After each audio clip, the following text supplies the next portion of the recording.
sabatina começou, me encontrarei com meu Jesus. Olá, tudo bem? Vamos para a nossa última lição do trimestre, lição 13, que diz o seguinte: permanecendo na vontade de Deus. O verso para memorizar está em 1 Tessalonicenses 5,18, que diz: em tudo deem graças, porque esta é a vontade de Deus para vocês em Cristo Jesus. O final do livro de Colossenses revela a ampla rede de colaboradores de Paulo. O livro de Atos mostra que ele começou sua jornada missionária com Barnabé, depois uniu forças com Silas e, ao longo do livro, temos uma visão geral das suas 3 viagens missionárias. Examinaremos também a estratégia missionária de Paulo, que envolvia o uso eficiente de tempo, recursos para alcançar os principais pontos do Império Romano, bem como o treinamento de obreiros. Paulo também confortava a igreja e trabalhava por meio de visitas, especialmente como prisioneiro, através de cartas. Paulo conectava pessoas à igreja. Então, muito interessante que a gente vai ver essas estratégias de Paulo. Paulo teve muitos colaboradores, pessoas que estiveram ali ao seu lado para ajudá-lo, principalmente quando ele estava em prisão. Essas pessoas visitavam, traziam recursos e, através das cartas, Paulo unia as igrejas, uniam todos na mesma fé, confortava os irmãos. Então, nós vamos analisar um pouquinho mais aí sobre essas estratégias missionárias de Paulo. Lições de evangelização no domingo. Aprendemos muito com Paulo sobre como evangelizar. Suas viagens somaram cerca de 21.500 quilômetros, o que é impressionante, considerando que boa parte foi feita a pé e que o apóstolo Paulo também passou boa parte como prisioneiro, preso. Paulo dedicou-se bastante aos centros comerciais, como Corinto e Éfeso, de onde a mensagem se espalhava para outras localidades do interior. Ele também retornava às igrejas que havia fundado para fortalecer e motivar os novos cristãos. Quando não conseguia visitá-los, ele lhes enviava cartas, mostrando que se lembrava deles e se importava com o seu bem-estar. E aqui na parte de domingo vai falar de 2 ali colaboradores, Tíquico e Onésimo, que também ajudaram Paulo em todo esse processo de evangelização e de fortalecimento da igreja. Na segunda vai falar sobre conexões na igreja. Em um mundo conectado, é difícil imaginar os desafios que Paulo enfrentou para fazer com que os membros da igreja se sentissem parte de algo maior que as suas próprias congregações locais. Com essas saudações, que está aqui em Colossenses capítulo 10, versos 10 a 11, Paulo então promove a união dos irmãos. E aqui vai falar de mais 2 pessoas que ajudaram muito Barnabé. Na verdade, uma não, mais do que uma e 2, Fala de Marcos, primo de Barnabé, fala de Aristarco, fala de Justo, outras pessoas, outros colaboradores que Paulo teve para suas ações missionárias. É muito interessante que a lição vai trazer justamente este pensamento, que sozinho nós não conseguimos alcançar as pessoas, Nós devemos sempre contar com colaboradores, com pessoas ao nosso lado. Até o apóstolo Paulo, o grande apóstolo Paulo, precisou também desses colaboradores. E nós, nos nossos dias, precisamos uns dos outros para que a mensagem chegue com mais rapidez à vida das pessoas. E Paulo falava para que eles trabalhassem juntos com eficácia, unidade e harmonia. E a lição vai dizer que as ameaças à unidade não são novidade. Nos últimos anos, as forças do mal têm atacado intensamente a unidade da igreja. Essa tensão sobre a unidade pode ser sentida em todos os níveis da igreja. Exatamente, porque Satanás sabe que quando a igreja está unida, em unidade, um contando com o outro, no mesmo propósito, no mesmo objetivo, ninguém para a igreja de Cristo. Mas quando nós deixamos as dissensões, as diferenças, os orgulhos, as vaidades no nosso meio, quebra-se unidade. E sem unidade também não receberemos o poder do Espírito Santo.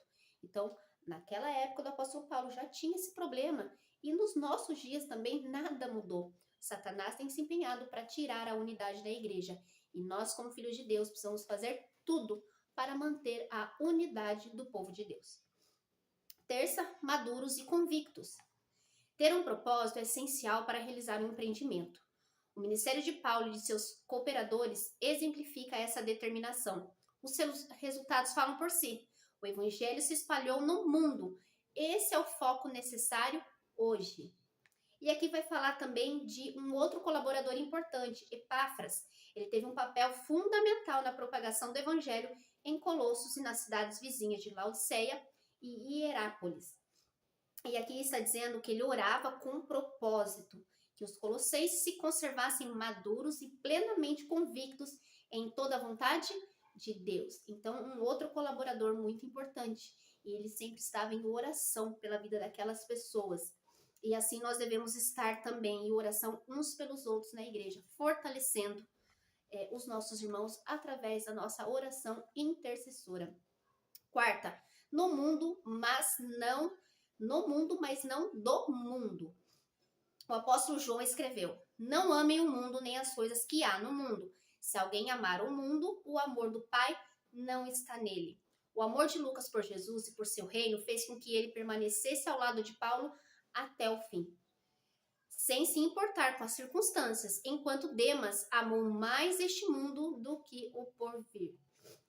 Jesus e os apóstolos nos alertaram repetidamente a fazer o quê?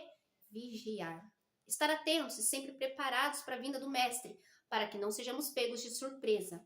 Infelizmente, assim como com os discípulos que não deram ouvidos à ordem de Jesus, vigiem e orem, muitos não farão os preparativos necessários.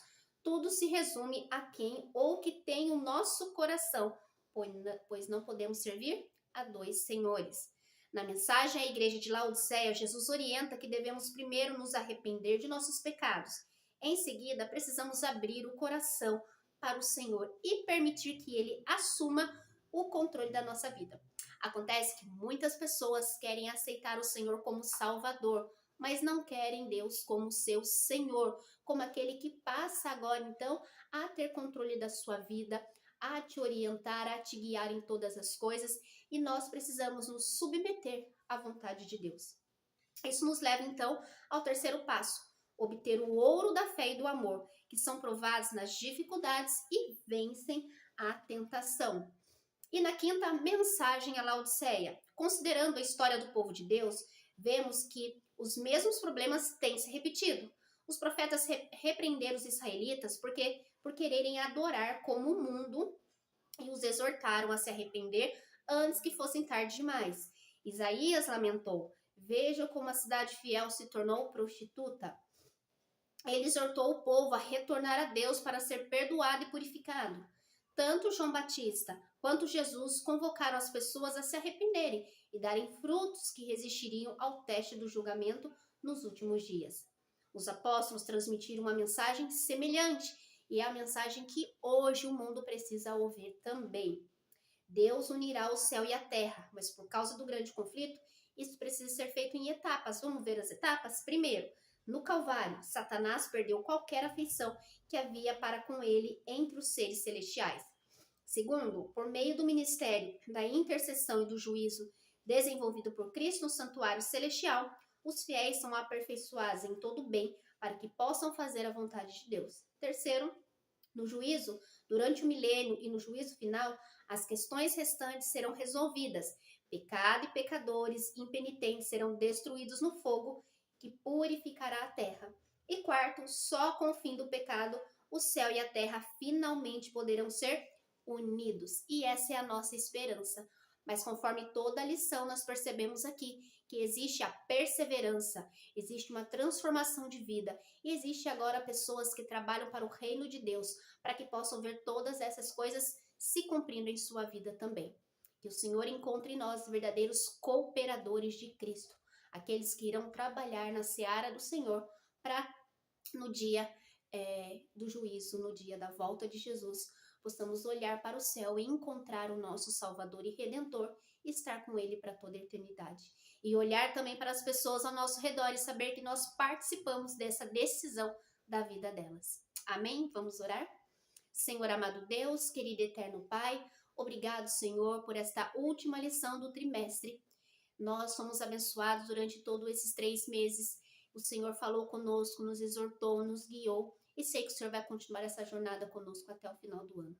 Por favor, Espírito Santo, que sejamos colaboradores, que assim como Paulo teve pessoas no seu ministério que o ajudou a plantar igrejas, a exortar igrejas, a orar pelas igrejas, assim sejamos cada um de nós, braço forte na igreja, Senhor, orando uns pelos outros, nos auxiliando e nos ajudando, para depois ver o Senhor voltar nas nuvens dos céus e todos juntos como igreja, avançar para as mansões celestiais. Te agradecemos pelas bênçãos no nome de Jesus. Amém. E que Deus te abençoe. Terminou o trimestre, mas nós temos um outro começando. E que Deus nos use, nos abençoe e continue firme neste propósito de conhecer as Escrituras através da lição da Escola Sabatina. Que Deus te abençoe e até a próxima lição.